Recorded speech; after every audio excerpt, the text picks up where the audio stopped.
नमस्कार, प्रतिदिन दैनिक अखबार ये ऑडियो में आपका स्वागत है। अब हेडलाइन सुनिए।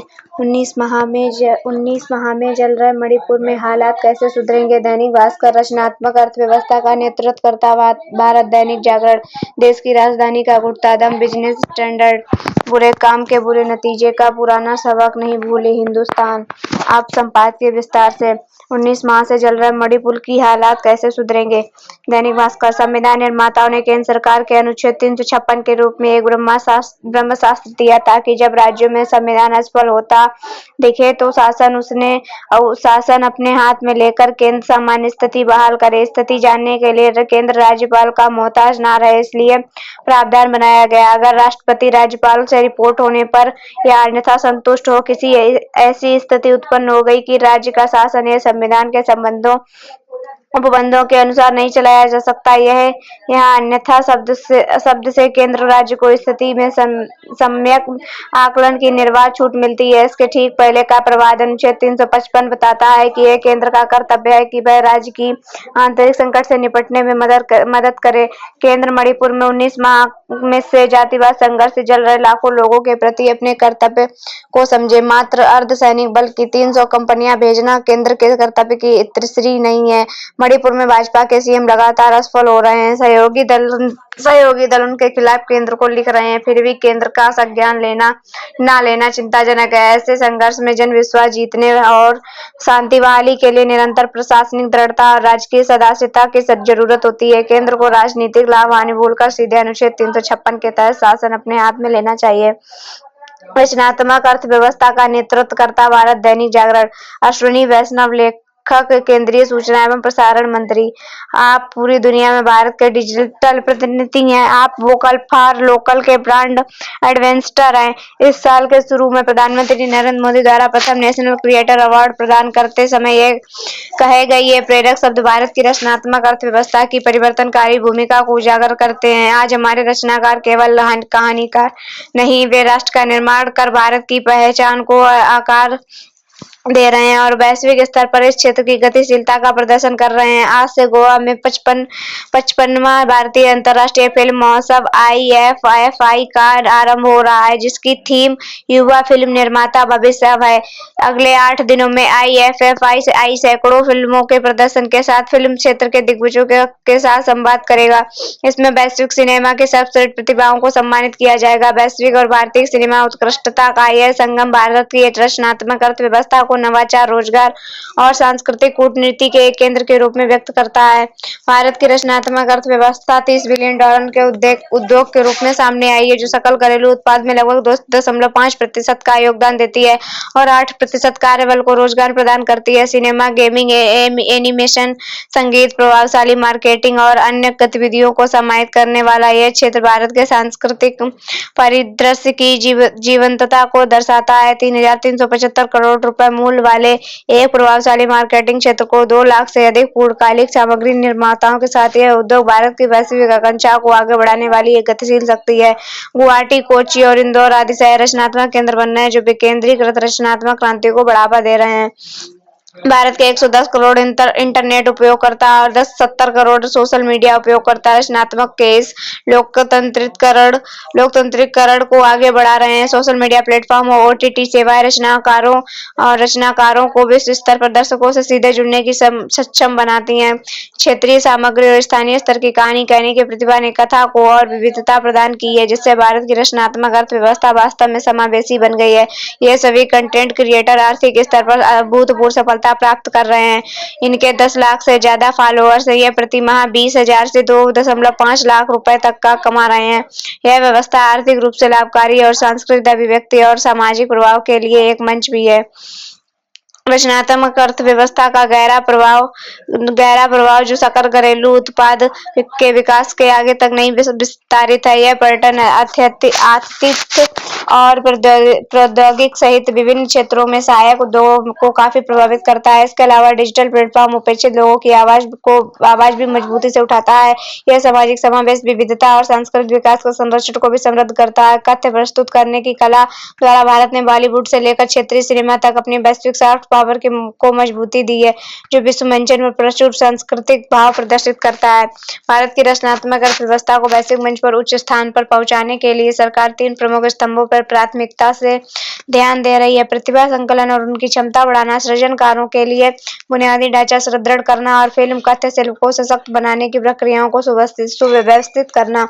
यह दृष्टिकोण भारतीय रचनात्मक प्रौद्योगिकी संस्थान (IIT) की स्थापना, नवरचना और रचनात्मकता को बढ़ावा देने के लिए सरकार की प्रतिबद्धता दर्शाता है। IICT का उद्देश्य भारतीय सृजनकारों, चाहे वे सिनेमा, एनिमेशन, गेमिंग या डिजिटल कला क्षेत्र के हों, घरेलू स्तर पर और एक एकीकृत सांस्कृतिक शक्ति के रूप में तथा वैश्विक मनोरंजन के क्षेत्र में अग्रणी बनाना सुनिश्चित करना है। फिल्म निर्माता में भारत मनोरंजन सामग्री निर्माण का भविष्य फिर से परिभाषित कर रहा है।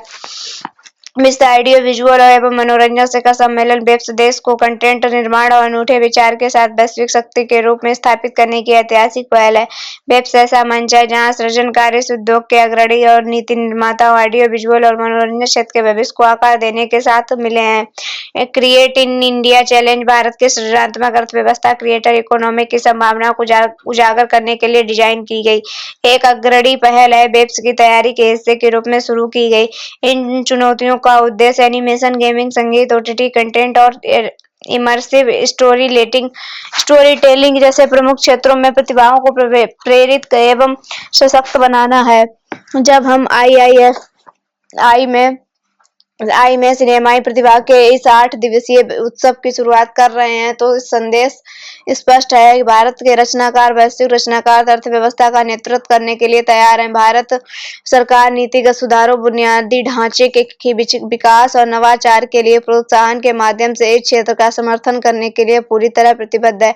हमारे रचनाकारों के लिए कार्रवाई का आह्वान सरल लेकिन गहरा है। वे 5G, वर्चुअल प्रोडक्शन और आर्टिफिशियल इंटेलिजेंस जैसी अत्याधुनिक तकनीकी अपनाएं तथा ऐसे प्लेटफॉर्म का लाभ उठाएं जो भौगोलिक बाधाओं को पार करते हैं और ऐसी कहानियां बताते हैं जो भारत की अनूठी पहचान दर्शाते हुए वैश्विक स्तर पर गूंजती है। भविष्य उन लोगों का कहना है जो नवाचार हैं, सहयोग करते हैं और सहजता से सृजन करते हैं। आइए हम साथ मिलकर यह सुनिश्चित करें कि हर भारतीय रचनाकार एक वैश्विक कहानीकार बने, ताकि भविष्य में को आकार देने वाली कहानियों के लिए पूरा विश्व भारत की ओर देखे। देश की राजधानी का घुटता दम बिजनेस स्टैंडर्ड। वायु गुणवत्ता प्रबंधन आयोग (ACAQM) द्वारा graded response action plan (GRAP) के चरण 4 को अधिसूचित किए जाने के एक दिन बाद भी दिल्ली की हवा की गुणवत्ता में मामूली सुधार ही देखने को मिला। राजधानी में इस सप्ताह वायु गुणवत्ता सूचकांक अथवा AQ 445 के ऊपर बना रहा। इस संबंध में सर्वोच्च न्यायालय ने बिल्कुल सही कहा कि प्रदूषण से बचने के उपायों को क्रियान्वयन में देरी हो रही है। ग्रेप 4 के अंतर्गत दिल्ली में ट्रकों के आवागमन पर रोक, दिल्ली में पंजीकृत BS4 और उससे नीचे की श्रेणी के डीजल चालित मझोले मालवाहक वाहनों तथा भारी मालवाहक वाहनों पर प्रतिबंध, विनिर्माण और तोड़फोड़ की गतिविधियों पर अस्थायी रोक, शैक्षणिक संस्थाओं में विद्यार्थियों को बुलाकर पढ़ाने पर रोक तथा कार्यकालों में 50% लोगों को घर से काम करने का विकल्प देने जैसी बातें शामिल हैं। जाहिर सी बात है, इनमें से कोई भी कदम समस्या को हल करने वाला नहीं है। प्रदूषण बहुत अधिक बढ़ा हुआ है और वह लगातार गंभीर से ऊपर की श्रेणी में है। भूरे रंग की गहरी धुंध को न केवल राष्ट्रीय राजधानी क्षेत्र NCR का दम घोंट रहा है, बल्कि उसने रेल और हवाई यातायात को भी प्रभावित किया है। मौसम विज्ञान सहित कई ऐसी तमाम वजह हैं जिनके चलते दिल्ली और उत्तर भारत के अधिकांश हिस्सों के निवासी खुद को नाउम्मीद स्थिति में पाते हैं। यह सिलसिला सालों से चल रहा है। पराली जलाने का सिलसिला भले ही नया और मौसमी है, लेकिन निर्माण कार्यों से उड़ने वाली धूल, कचरा जलाने से लगने वाली आग, वाहनों से होने वाला प्रदूषण और कोयला आधारित बिजली संयंत्रों से होने वाला प्रदूषण वर्षों से दिक्कत दे रहा है। यह दिलचस्प बात है कि centre for research on energy and clean air CRIA द्वारा दिया गया एक नया अध्ययन इस पुरानी मान्यता पर सवाल उठाता है कि पंजाब और हरियाणा में अक्टूबर-नवंबर के महीने में पराली को जलाया जाना ही दिल्ली की हवा की गुणवत्ता में खराबी का प्रमुख उदाहरण है। अध्ययन बताता है कि NCR में मौजूद ताप बिजली घर पराली जलाए जाने की तुलना में 16 अधिक गुना प्रदूषण फैलाता है। ताप बिजली संयंत्र की NCR ताप बिजली संयंत्र एनसीआर के इकलौता उद्योग है जिनमें कोयले के इस्तेमाल की इजाजत है। वहीं भारतीय उष्णदेशीय मौसम विज्ञान संस्थान IITM का ताजा अध्ययन दिखाता है कि पराली का जलाया जाना एनसीआर की हवा गुणवत्ता खराब करने में 38% योगदान करता है। इसकी सबसे अधिक हिस्सेदारी 2024 में रही। वाहनों से होने वाला प्रदूषण भी अहम योगदान करता है। अतीत की पहले जिनमें निजी वाहनों पर एक किस्म की रोक शामिल रही है, वे अपेक्षित परिणाम पाने में मददगार नहीं हो सके। अनुमान है कि परिवहन और उद्योग जगत शहर में प्रदूषण के 2 प्रमुख कारण हैं, क्योंकि सभी चौराहों पर यातायात की भीड़ के कारण उत्सर्जन का भारी दबाव रहता है। स्पष्ट है कि इसके लिए किसी एक को दोष नहीं दिया जा सकता है।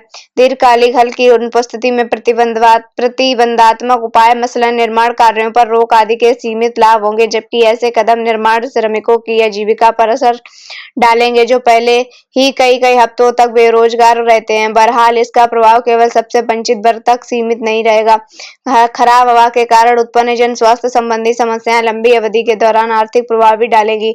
दुर्भाग्यवश देश में राजनीतिक प्रतिबद्धता और जनता का दबाव दोनों सीमित हैं और इसलिए पर्यावरण संबंधी चिंताएं हल नहीं हो पा रही हैं। भारत जैसे जीवंत लोकतंत्र ने यह बात रहस्यमय है, जिसके परिणाम स्वरूप सरकार ने कई छिटपुट उपाय अपनाए हैं जिनसे समस्या हल करने में कोई मदद नहीं मिली। राजनीतिक दल अब आरोप प्रत्यारोप में लगे हैं, जिससे आवश्यक समन्वय नहीं हो पा रहा है। जरूरत इस बात की है कि दीर्घकालिक योजना अपनाई जाए तो एनसीआर तथा उत्तर भारत के अधिकांश इलाकों को रहने योग्य बनाने में मदद करे। इसकी वजह चाहे पराली जलाना हो, बाहर प्रदूषण हो या ताप बिजली घर की चिमनी का धुआं, इसे हल करना ही होगा। इसके लिए सरकार को पहल करनी होगी और सर्वोच्च न्यायालय को दबाव बनाना होगा।